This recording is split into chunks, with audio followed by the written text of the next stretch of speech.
पाकिस्तान को आतंक की बीमारी से मुक्त करने के लिए पाकिस्तान के अवाम को आगे आना होगा, पाकिस्तान के नौजवानों को आगे आना होगा।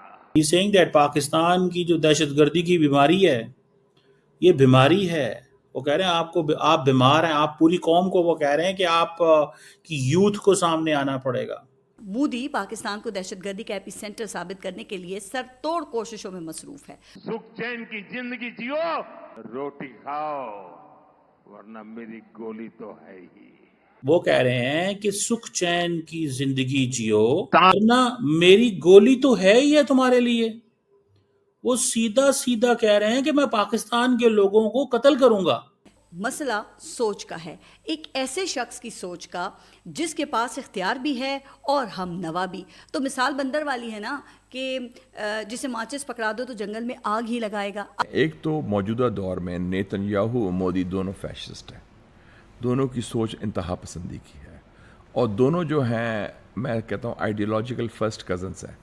वो मुसलमान दुश्मन भी हैं और इंतहा पसंद भी हैं। और इंडिया की और पाकिस्तान की जंग उसी तरह है जैसा इसराइल फलस्तीन की। इंडिया हमसे 4 गुना बड़ा मुल्क है जनाब, ये चीज आप निगलेक्ट नहीं कर सकते। सो मोदी साहब जो थ्रेटनिंग कर रहे हैं पाकिस्तानी यूथ को, मैं आप लोगों के मुल्क के अंदर कभी भी फसाद फैला सकता हूँ, मैं कभी कुछ भी कर सकता हूँ, मेरी ये कैपेसिटी है। अगर उनकी सलाहियत बढ़ती तो हमारी भी बनती।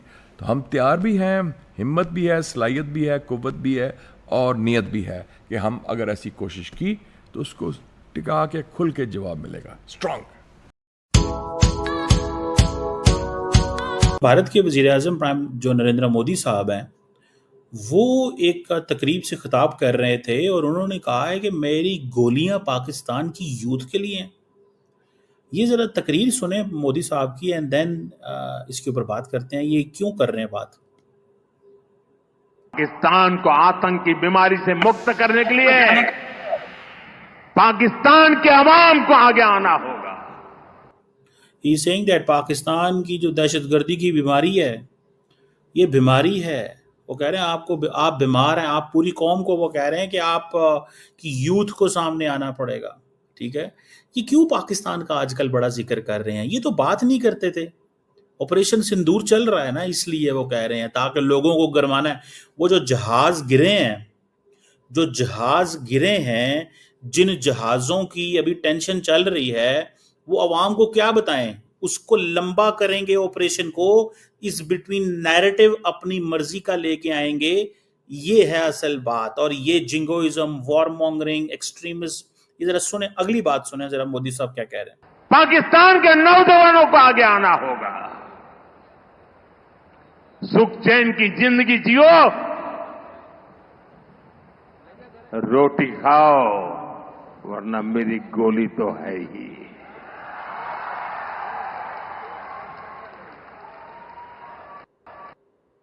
वो कह रहे हैं कि सुख चैन की जिंदगी जियो, वरना मेरी गोली तो है ही है तुम्हारे लिए।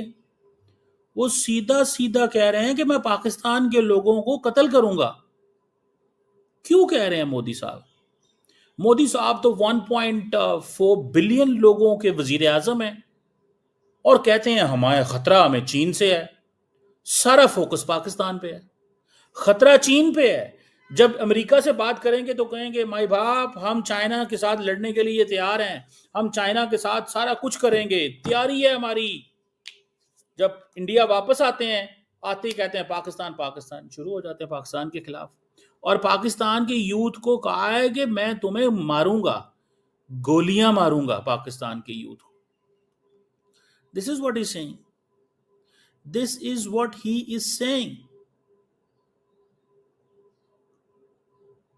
मतलब कौन दुनिया में ऐसे बोल सकता है किसी को कि मैं तुम्हें जो है वो कत्ल कर दूंगा, रोटी खाओ नहीं तो मेरी गोली तो है ही तुम्हारे लिए। ये क्यों कर रहे हैं मोदी साहब? उसकी वजह, जो ये सारा कुछ है ना, इसकी एक वजह है। वो इसलिए कर रहे हैं, मैं इसकी आपको थोड़ी लॉजिक समझाता हूं। पहली बात, ऑपरेशन सिंदूर को लंबा कर दो। ऑपरेशन सिंदूर लंबा होगा तो क्या होगा? The more Operation Sindoor is lamba, the more it is उतनी देर में मोदी साहब अपनी मर्जी से अपना नैरेटिव क्राफ्ट करेंगे। वो नैरेटिव पाकिस्तान के बारे में होगा। देखिए प्रॉब्लम कहां पे आई, प्रॉब्लम आई जब ये बात पता चली कि अमेरिका बीच में घुस आया, अमेरिका ने नॉर्मलाइजेशन करा दी भारत और पाकिस्तान की। इंडियंस को ये बात बुरी लगती है, तो नैरेटिव को चेंज कैसे करने? The more time they spend in changing narrative the better it is for prime minister Modi. So he wants to spend the time in changing narrative. वो अवाम के अंदर ये माहौल बनाना चाहते हैं कि मैं पाकिस्तान को छोड़ नहीं रहा, वो ये माहौल बनाना चाहते हैं। और देन वो पाकिस्तान के लोगों को मोबिलाइज करना चाहते हैं कि तुम भी हालात खराब करो, बोलो, गालियां दो इंडियंस को।